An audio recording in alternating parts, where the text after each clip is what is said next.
Hello नमस्कार दोस्तों।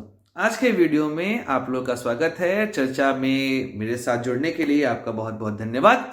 और आज हम बात करने वाले हैं एक महत्वपूर्ण मुद्दे की, जो कि इस समय पूरे भारत में चर्चा का विषय है, गरमाया हुआ है। जी हाँ, बात करने वाले हैं समान नागरिक संहिता की, क्योंकि भाजपा के राज्यसभा सांसद किरोड़ीलाल मीणा ने एक प्राइवेट मेंबर बिल पेश किया, जो कि यूनिफॉर्म सिविल कोड को लागू करने के विषय में अपनी बात कहता है।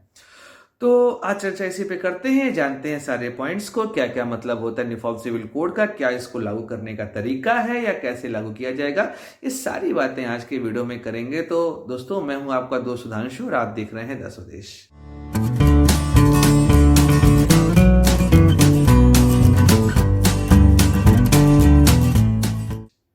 देखिए, समान नागरिक संहिता की बात करें तो किसी भी देश में दो तरह की चीजें होती हैं। एक तो नागरिक अधिकार होते हैं और एक फौजदारी होता है। देखिए, जहां पर नागरिक संहिता अर्थात सिविल लॉ की बात आती है, उसका मतलब होता है कि उस समाज के अंदर होने वाले विवाह, भरण पोषण की प्रक्रिया, तलाक लेने की प्रक्रिया, बच्चे गोद लेने की प्रक्रिया को लेकर जो कानून बनते हैं उन्हें बोलते हैं सिविल राइट या सिविल लॉ, जो उसके थ्रू बनता है।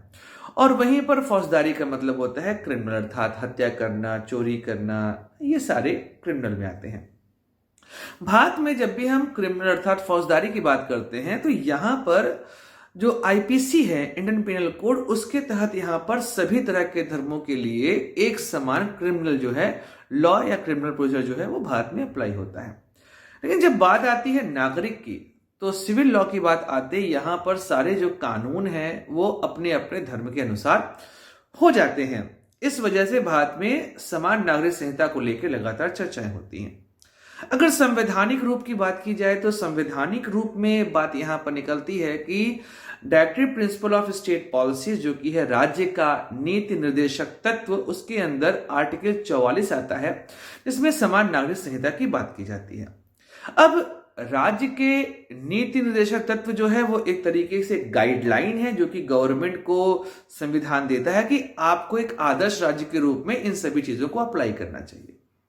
लेकिन directive principle of state policy को गवर्नमेंट सीधे अप्लाई नहीं कर सकती।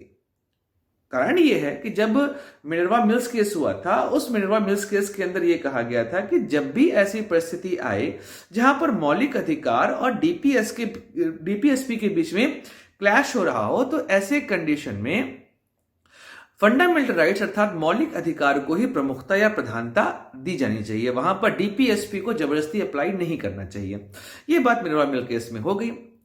अब यहां पर यह बात हो रही है कि भाई, यूनिफॉर्म सिविल कोड, समान नागरिक संहिता जो है वो फंडामेंटल राइट्स को कैसे वॉलेट कर रहा है। देखिए, भारतीय संविधान में दो आर्टिकल हैं। एक है आर्टिकल 14 और एक है आर्टिकल 25। आर्टिकल 14 कहता है रूल ऑफ लॉ के बारे में, अर्थात यहां पर प्रत्येक व्यक्ति जो है वो कानून के समक्ष समान है। तो ये 14 का उल्लंघन करता है एक तरीके से।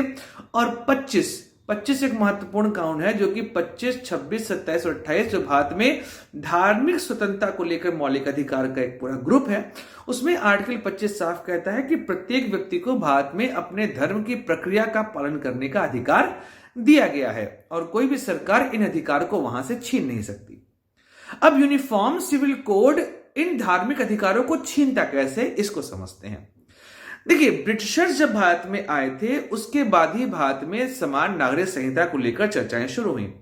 1835 में ब्रिटिशर्स ने एक रिपोर्ट प्रस्तुत की, जिसमें यह कहा जिस तरीके से भारत में आपराधिक न्यायालय एक तरीके से बने हुए, सब धर्मों को लेकर आपराधिक न्यायालय एक जैसा काम करते हैं, एक ही जैसा नियम पालन करते हैं, उसी तरीके से अगर हम समान नागरिक संहिता की बात करें तो यहां पर सभी धर्मों को लेकर एक समान नागरिक कानून होने चाहिए। वो किसी भी धर्म के हो, लेकिन उनमें जो नागरिक कार्य हैं उनको लेकर एक जैसी समरूपता होनी चाहिए। ये एक प्रमुखता से यहां पर बात जो है उभर कर आती है। अब एक महत्वपूर्ण मुद्दा यहां पर उठता है। महत्वपूर्ण मुद्दा यहां पर क्या उठ रहा है कि नागरिक संहिता को लेकर एप्लीकेशन होना कैसे चाहिए। देखिए, भारत एक धर्मनिरपेक्ष राज्य है। यह अलग बात है कि धर्मनिरपेक्षता शब्द का प्रयोग भारत में 1976 में पहली बार किया गया। उसके पहले भारतीय संविधान में धर्मनिरपेक्षता या पंथ निरपेक्षता, जैसे सेकुलरिज्म कहते हैं, उस वर्ड को यूज नहीं किया गया था। तो ये पूरा मुद्दा यहां पर आप लोगों को पता चल रहा होगा कि भाई मुद्दा आखिर है क्या। अब अगर यहां पर ध्यान से देखें तो समान नागरिक संहिता को लेकर जो चुनौतियां आती हैं, उन चुनौतियों की वजह से क्या इश्यूज क्रिएट होते हैं। मैंने आप लोगों को आर्टिकल 25 के विषय में यहां पर बताया, जो कि आपको कहता है कि धर्म का पालन कर सकते हैं आप अपने अकॉर्डिंग। लेकिन यहां पे प्रॉब्लम ये आती है कि जो हर धर्म के व्यक्तिगत कानून है, अगर यूनिफॉर्म सिविल कोड हम लागू कर देंगे तो सभी तरह के जो धर्म के अपने अपने कानून है वो खत्म हो जाएंगे। ऐसे में आर्टिकल 25 का वायलेशन हो रहा है। दूसरा तरीका, ये दिक्कत यहां पर आ रही है कि भाई भारत में हर धर्म की प्रक्रिया अलग अलग है। कारण यह है कि अगर आप हिंदू धर्म को देखेंगे तो हिंदू, बौद्ध, जैन और सिख ये लगभग एक ही धर्म की प्रक्रियाओं से निकले हुए भाग हैं। लेकिन अगर हम पारसी की बात करें, अगर हम क्रिश्चियनिटी की बात करें, इस्लाम की बात करें, तो इन धर्मों का उदय भारत में नहीं हुआ, ये बाहर से आए हैं। और ऐसे में इन धर्मों के अंदर जो प्रक्रियाएं हैं वो बाहरी जो उनकी प्रक्रिया थी उसी के अनुसार यहां पर भी चल रहे हैं। ऐसे में धर्मों के बीच में जो आपसी क्लैशेस हैं, गर्माहट है, वो बहुत दिखाई देती है। इस वजह से सांप्रदायिक राजनीति जो है वो बहुत ज्यादा होने लगती है।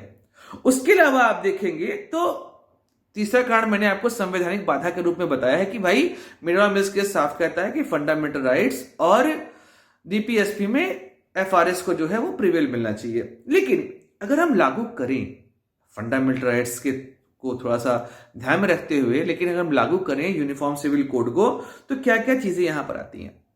आप अगर ध्यान से देखेंगे हर धर्म में महिलाओं का जो अधिकार है वो हमेशा दुयम दर्जे का रहा है। जैसे जब सरकार ने ट्रिपल तलाक कानून को खत्म किया तो उसका मुख्य उद्देश्य क्या था कि इस्लाम में जो महिलाओं की स्थिति है उन महिलाओं की स्थिति को सुधारा जाए। ये स्थिति हर धर्म में महिलाओं की है। तो ऐसे में जो किसी भी धर्म की वंचित सेक्शंस जो है, जो मार्जिनलाइज सेक्शंस हैं, उनको अगर आप संरक्षण देना चाहते हैं तो उस वजह से आपको यहां पर यूनिफॉर्म सिविल कोड को लागू करना पड़ेगा। सेकंड ये है कि भाई भारत में हर धर्म का अपना सिविल राइट है, अपना सिविल लॉ है। ऐसे में जो कानून है वो बहुत कॉम्प्लेक्स हो जा रहा है।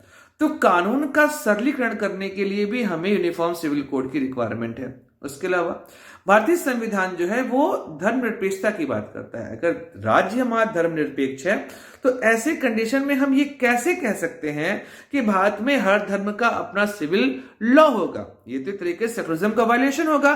तो जो हमारे संविधान में सेकुलरिज्म लिखा हुआ है, इसको भी अगर आप स्ट्रेंथन करना चाहते हैं, शक्तिशाली करना चाहते हैं, तो उसके लिए भी यूनिफॉर्म सिविल कोड को अप्लाई करना जरूरी है।